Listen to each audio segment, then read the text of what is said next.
Hey everyone, welcome to your MREA Mastermind Book Club Session 12, Net a Million, Money and You. Today we're reviewing pages 249 to 262 of your MREA book. So I'm going to trust you're getting out your copy right now, getting your pen to take notes with, your highlighter to highlight with, and we're going to go ahead and jump right into the content because we've got a lot of stuff to cover today. So let's look at page 249. Now, page 249, we're starting towards the bottom, the section money, the header money. Towards the bottom of the page, Gary says this: in business, money is always an issue. Money is always an issue. Now, I hope you have that underlined and circled and starred, because here's what I know. I know a lot of people that I've coached over the years have talked about the fact that money doesn't motivate me. Money isn't a driver for me. They almost talk about money like it's a bad thing. And here's what we know. Money is good for the good it can do. Money's not a bad thing. Money just reveals more of who we are. All right, so money's a good thing. Money is an issue. And he says here, in business, money is always an issue, which we're going to talk about more. Further in that paragraph, he says this: your quest as a real estate sales business person is to increase your revenues, control your costs, and at the end of the day, increase your net income. So we're going to be talking a lot about a lot of this stuff today. And here's what we know. There's no one way to get to net a million. It's a combination of a few paths, just like he outlined. We have to increase our net income. We have to watch our expenses. We have to make cuts at some point. However, hear me clearly, the mistake some people make is they want to cut their way to profitability. That's just part of the equation. Yes, we should cut out the fat. We should cut out the expenses that don't make sense anymore.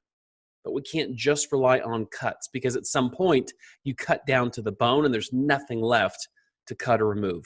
So we have to at the same time grow our business, grow our revenue, grow our gross income, and we'll talk more about that. Look at the top of page 250.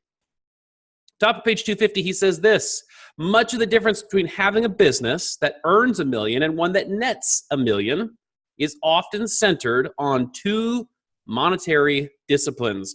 Now, you should have this page dog-eared and highlighted, because here he's giving you the two disciplines that he's seeing makes the biggest difference between those that earn $1 million and those that net $1 million. Here they are, the two disciplines. Number one, sticking to the budget. And he says, well, that's harder than it looks. And the second, controlling costs.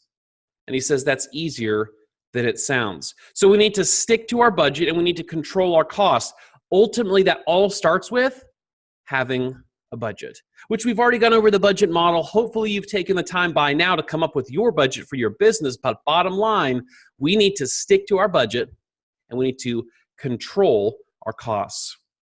Now, we're going to break these down. So again, you're going to see they're heading 14, sticking to the budget model and controlling your costs, page 250. Here's what he says: one of the hardest tasks you'll have, and you'll have to address, is sticking to your budget model. Now, why does he say this is one of the hardest tasks? Because what we know is it's really easy to justify expenses. It's really easy. It is for you, it is for me, it is for all of us. It's really easy to justify expenses. Now, further down there, he says this: budgeting is not so much a matter of specialized professional expertise. Let's stop there. That's good news. You don't have to be an accountant or an MBA.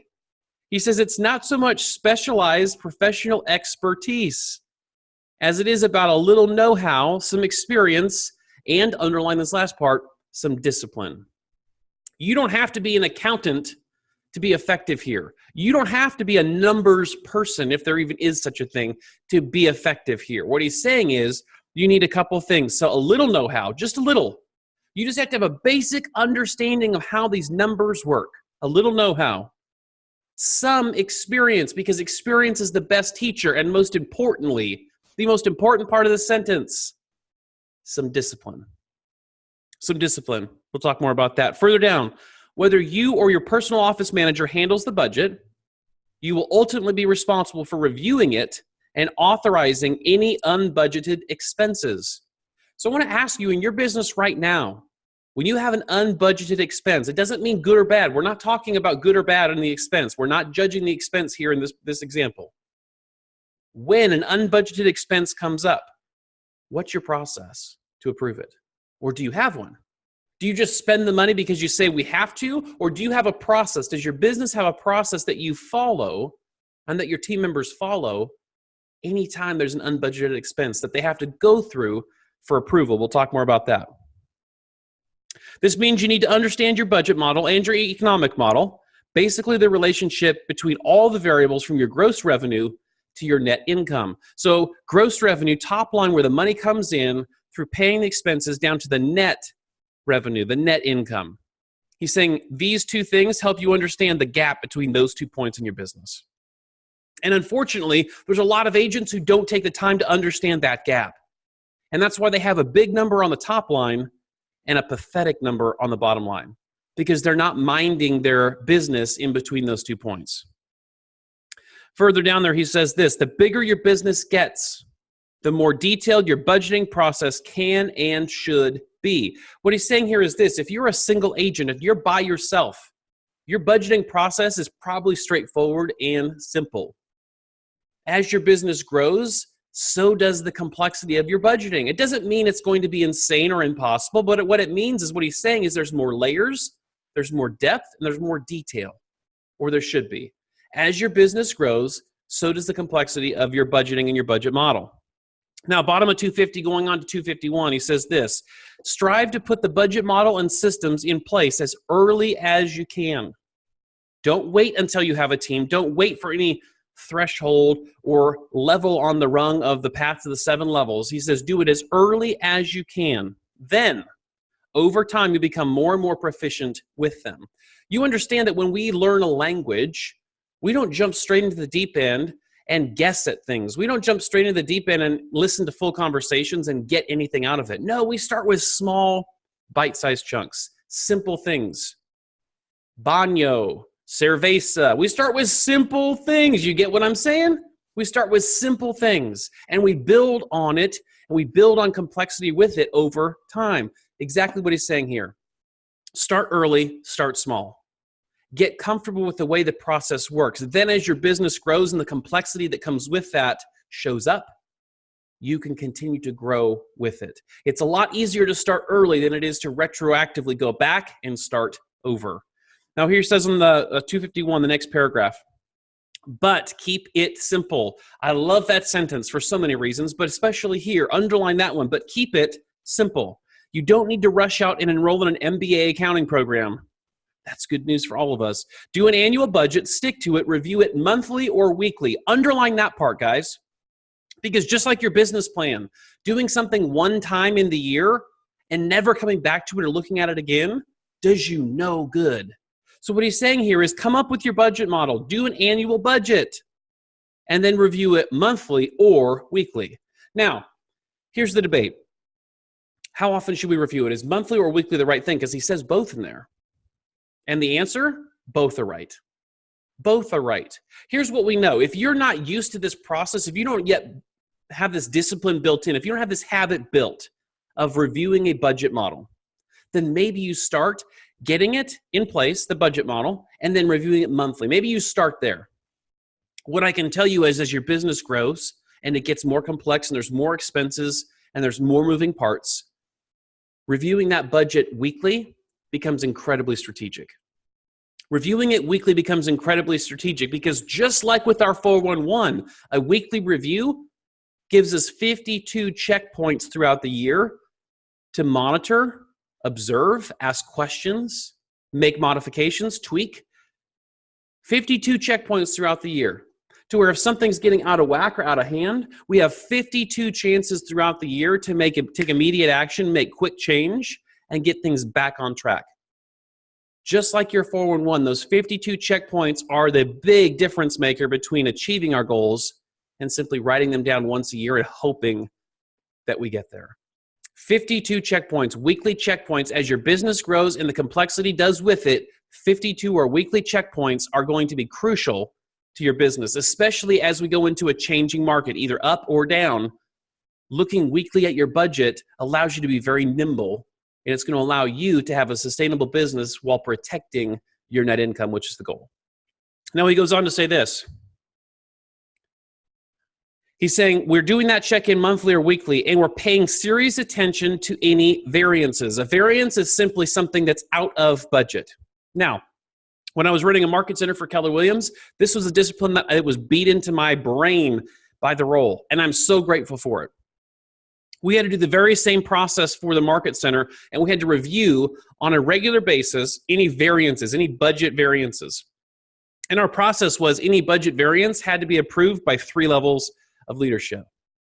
Do you think that caused or created some significant and sometimes heated conversations? Yes. It also forced everyone who wanted to go outside of the budget to absolutely defend the expense. Now, here's what I want you to hear too. Not every time that something was outside or it was a variance or outside the budget, not every time did we say no to the expense. And not every time did we say yes. Every time stood on its own, and every time we heard the merit of the person arguing for the expense. And we asked questions, and we had to really defend our proposed expense and show what the return would be, which we're going to talk about. Yet that process forced us to stay as close to budget as possible, and we ran a very big business with a very modest budget, and we stayed very much on target with our net income goals as a result.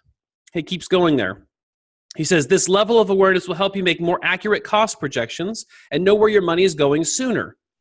Don't treat your budget lightly and don't alter it easily. Make it difficult for you and others to justify spending outside the budget. Always look for areas where you can reduce expenses. So here's what I want you to know. Not only is this exercise good for you in the moment, not only is it good for you right now, this exercise also helps you future years. Because you can look back and see, okay, we budgeted this in January, and by July, we were way off. We were way off. And through the process, we can say this was a justified expense. We just missed it, or we underestimated the expense. And so as a result, when we're doing our budget for the following year, we now know what a more accurate projection for that category or that expense category needs to be. So this helps you in a lot of ways, not only in the present, but also in the future for your planning purposes. Middle of 251, he says this, casual spending. This is big. Every one of you and me is guilty of this. So listen up and highlight and underline this. Middle of 251, casual spending and the phrase, this is only the cost of a commission from one more sale, are the bane of the millionaire real estate agent. Stick to your budget, and when you have to spend outside of it, make sure the move is absolutely justifiable. What he's saying is, and you and I have all said this in our business, oh, no big deal. No big deal. I only have to sell one more house to be able to pay for this. Guys, if that's the case, then go sell the house and then make the expense. The problem is, and what he's saying here is too many agents rest on their laurels there. It's too easy to say, oh, no big deal. This is just one more or 2.3 more closings for the year. And they justify making expenses outside of their budgeted amount by betting on what could happen rather than making decisions on what has happened. So careful with the casual spending. We all do it. We all do it. And we have to have everyone in an organization that's in the high level that's touching the budget. We have to have everyone on the same page and in alignment on this, because all of us are going to slip into that casual spending conversation. And it's up to the rest of us to hold each other accountable when we hear those things pop up. Further down 251, he says, oddly enough, those of us who have the most confidence in our ability to generate money often have the greatest difficulty in keeping it. Boy, this is so true. There are so many agents that we see firsthand that are really great at making money. They're really great at it. They really don't have to try that hard to do it. They're really great at making money. And yet what we know is they're really terrible at saving it and keeping it. They're really terrible oftentimes at managing it. Right? So what he's saying is just because you're good at making money doesn't mean that you are naturally good at keeping it and being wise with it. Actually, a lot of times it's the opposite.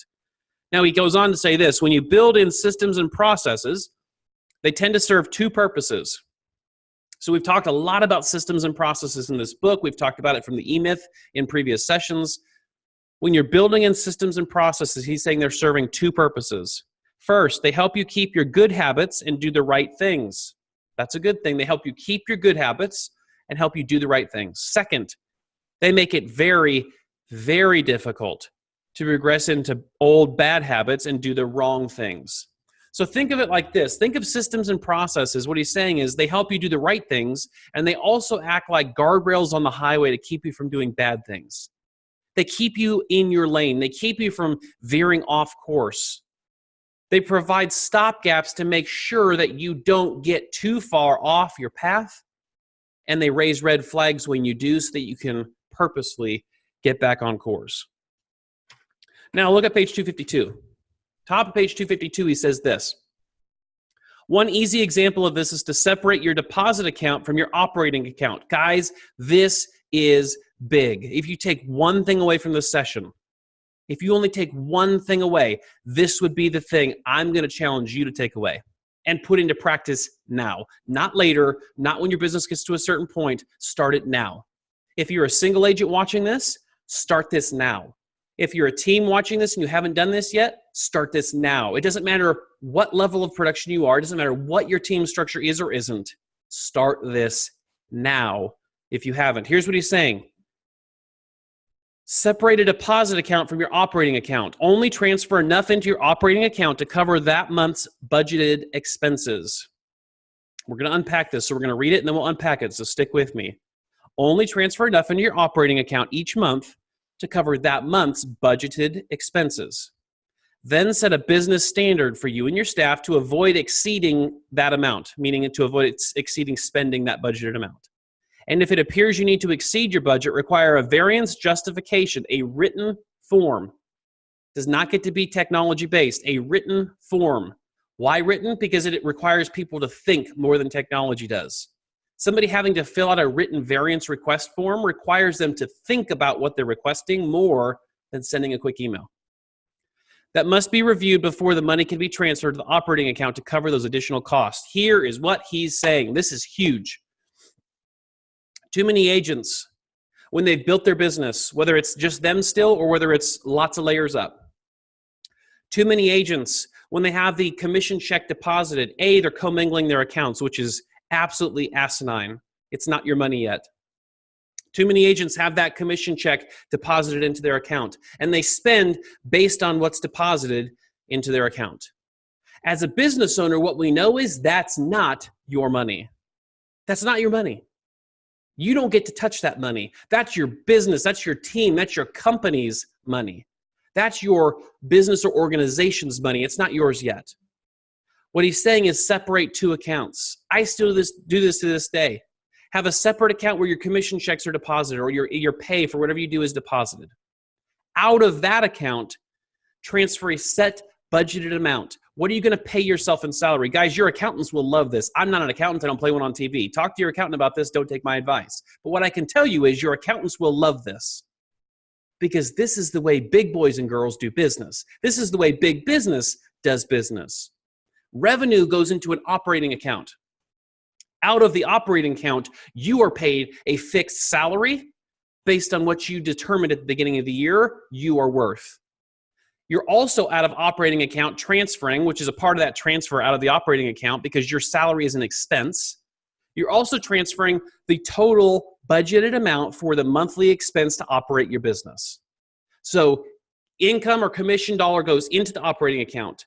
Out of the operating account, we know based on our budget model how much it costs us to operate our business. We take from the operating account and move that amount of money into your separate account. Now, from that account, that includes your salaries, that includes your expenses. Anything left over in the operating account is just that. It's left over and left in the operating account. Now, from there, again, I don't play an accountant, but from there you can do dividends.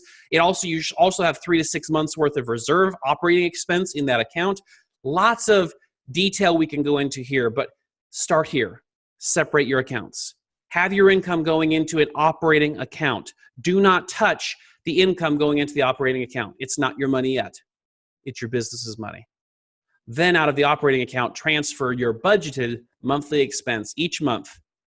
And this is a phenomenal way to hold your money accountable. Middle of 252. As a general rule, you should request a detailed budget for any new marketing plan, equipment purchase, or staff position. For each proposal, insist, not hope. He says insist on a complete economic model. How it will increase income or save expenses or cause higher productivity. This is red light, green light at a high level. Make it a habit to question a new expense until you are confident it makes economic sense to do it. Then, this is the key, Then let it rest for a couple of days and see if it still makes sense. So here's what he's saying. Anytime you or anybody in your team wants to make an expense for a person, equipment, technology, whatever it is, insist that you and or the person bringing it have to do a full economic model showing what will the return be, making a case and defending the expense as to why this is a good expense of resources that we had not previously budgeted for.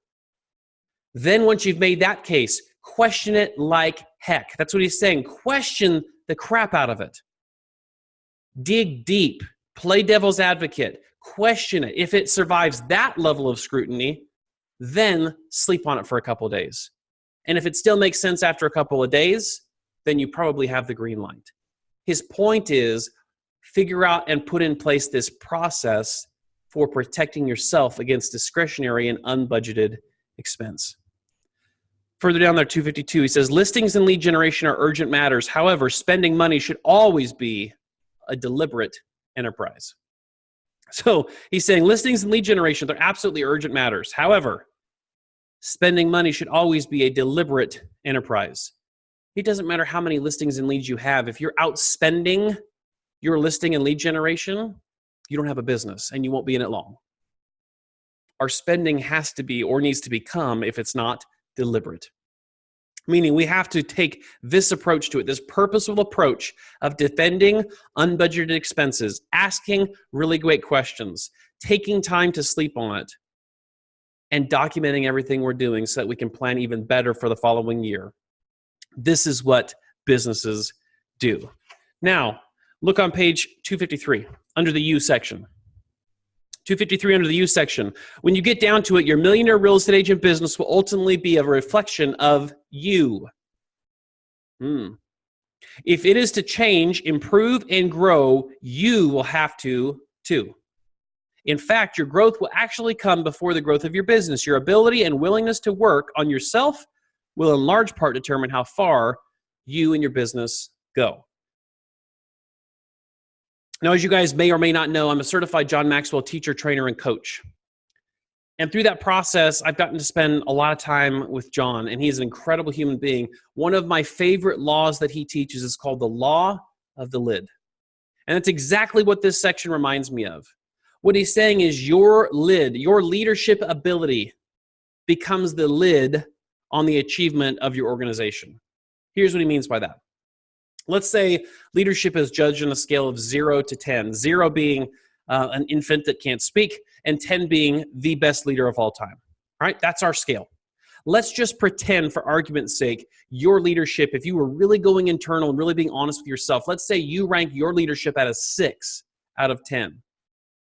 What Gary's saying here and what John Maxwell says with the law of the lid is that your organization will never get past a 6 in terms of success, because your leadership caps out the level of, or the lid of achievement on your organization. Your business will never grow beyond yours, meaning your growth has to always stay ahead and be bigger than your organization's. You will prevent ultimate success of your business and the people inside of it if you aren't purposeful about your personal growth, and that's what they're getting at here. Further down in that section, he says this: time and experience have helped us identify 2 particular areas of personal development that will have a significant impact on your ability to reach greater success.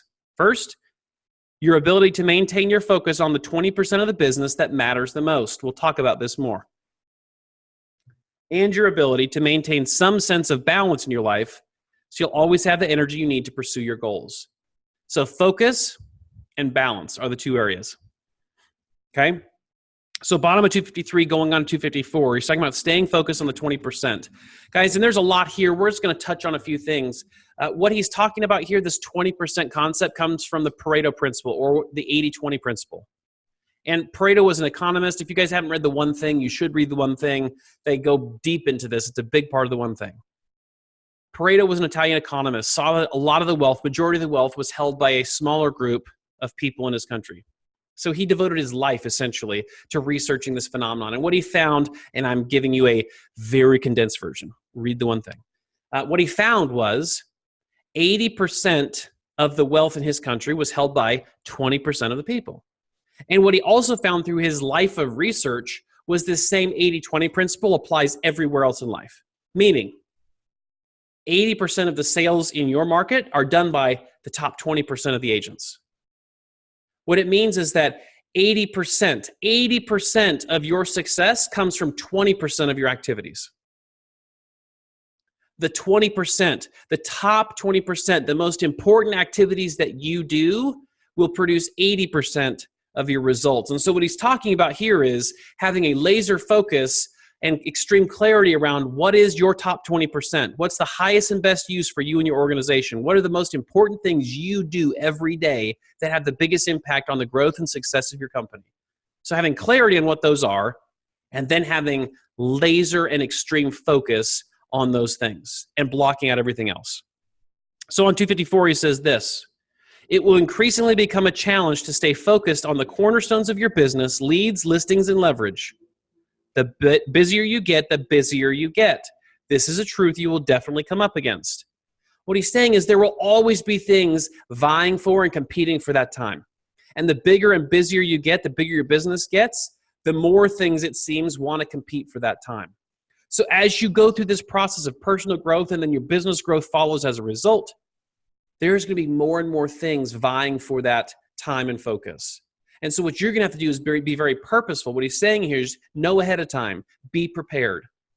Know that more things are going to vie for that time. More things are going to try to get that focus. And you're going to have to be prepared for that and have a plan to fight against it.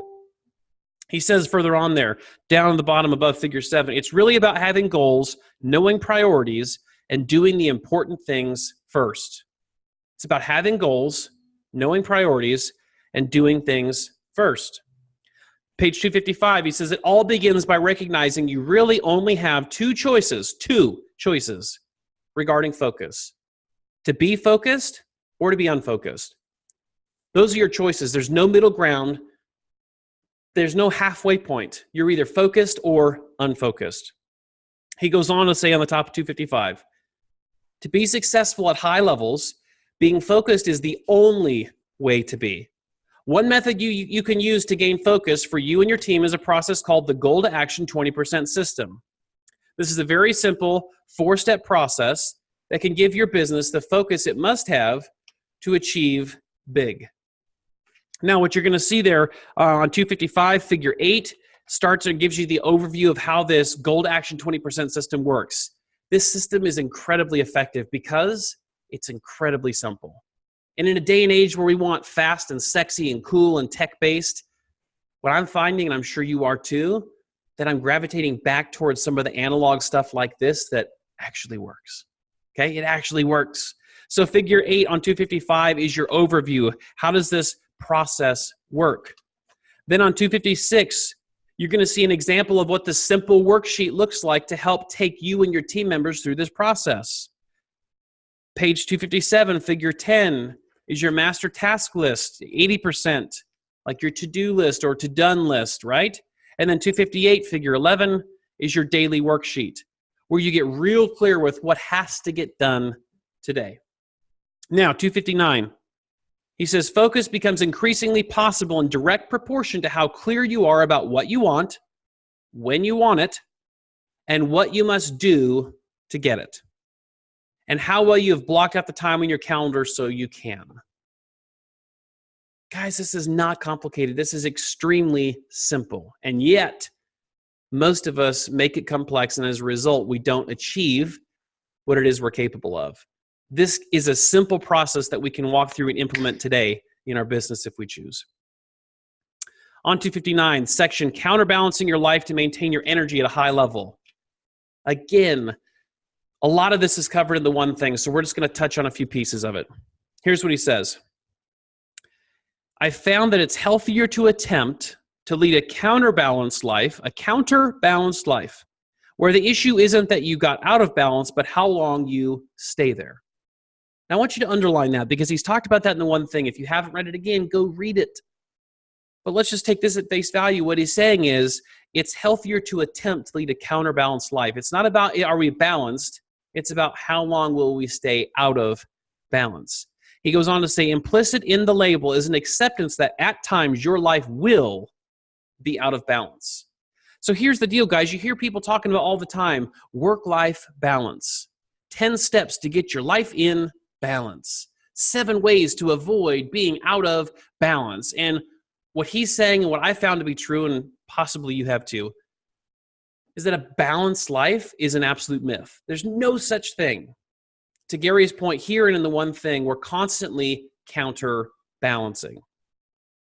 Further on in 259, he says this: the ruling factor of living a counterbalanced life is to allow imbalance when key goals are at stake, but not to dwell in that state for too long. So he's saying the ruling factor of living a counterbalanced life is to allow, you're making a choice, a decision. Consciously, you are allowing imbalance for a period of time when key goals are at stake. He says, why? Because when you allow yourself to live in imbalance for too long, you cannot maintain your energy and you risk burnout. This is where burnout comes from. Here's what he's saying. There will be times, and you can use imbalance strategically. Believe it or not, you can use imbalance to serve you. You can use imbalance to help your business grow and achieve. His point is, you have to be aware and very strategic. You have to be very purposeful, and you can't stay in imbalance for too long or you'll burn out.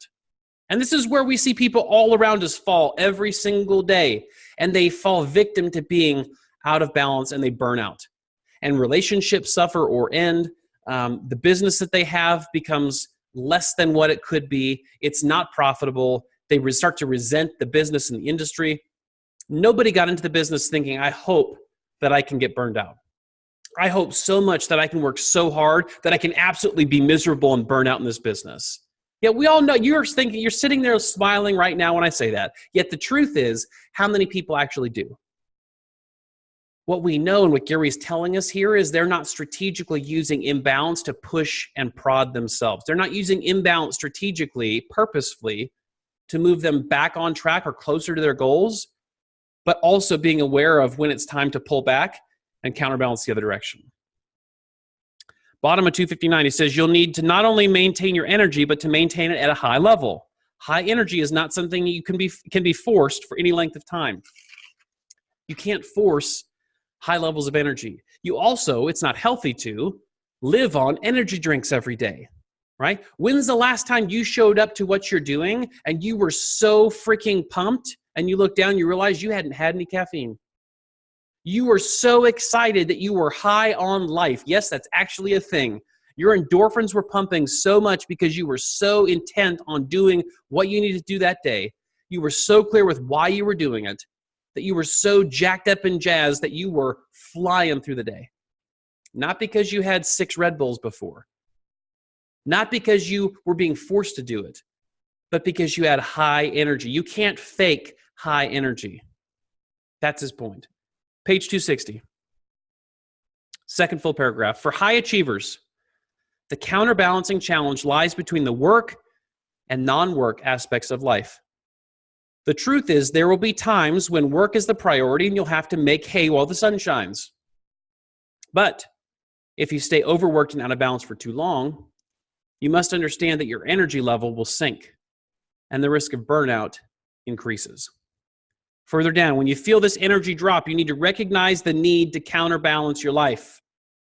When you feel your energy drop, when you start dragging, when you start having those days when you don't want to go into the office, when you feel that energy drop, he's saying you need to recognize the need to counterbalance your life. Devote yourself to other aspects of your life, family, friends, education, hobbies, and right the ship as quickly as you can. Here's what we know. Don't go to extremes here. When you feel the energy drop, we're not talking about the fact that you need to take a 2-week vacation to Europe.